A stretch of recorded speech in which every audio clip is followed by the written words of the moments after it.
Akan menghadapi Indonesia, pemerintah Aceh Jaya saat ini telah menyiapkan sejumlah persiapan, salah satunya dengan meningkatkan program vaksinasi COVID-19 di kalangan masyarakat, dan itu sebagai bentuk antisipasi jika gelombang 3 itu mengancam. Menghadapi adanya ancaman gelombang 3 COVID-19, sejumlah upaya terus dilakukan oleh pemerintah. Walaupun sejauh ini jumlah yang terpapar virus COVID-19 terus terjadi penurunan, termasuk di Kabupaten Aceh Jaya.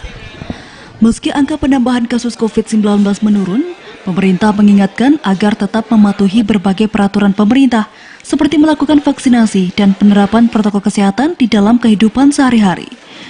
Walaupun demikian, hingga saat ini jumlah masyarakat yang telah mengikuti vaksinasi di Kabupaten Aceh Jaya masih belum mencapai target dan baru 23% dari jumlah keseluruhan warga di daerah itu.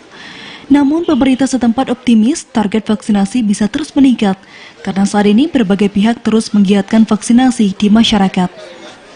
Juru bicara Satuan Tugas Percepatan Penanganan COVID-19 Kabupaten Aceh Jaya, Idham Khalid, menyampaikan dalam rangka menghadapi ancaman gelombang 3 pandemi virus COVID-19, pihak pemerintah setempat terus mengingatkan berbagai upaya, salah satunya dengan meningkatkan vaksinasi, baik yang dilakukan oleh pihak nakes sendiri maupun berbagai instansi lainnya yang ada di Kabupaten Aceh Jaya.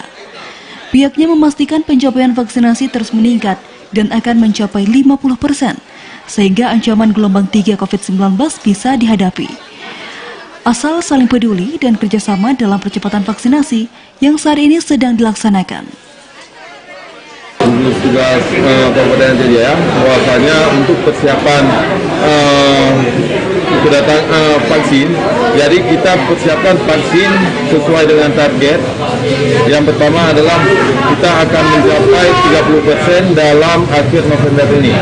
Kemudian di Desember kita harus mencapai 50% untuk terbentuknya herd immunity.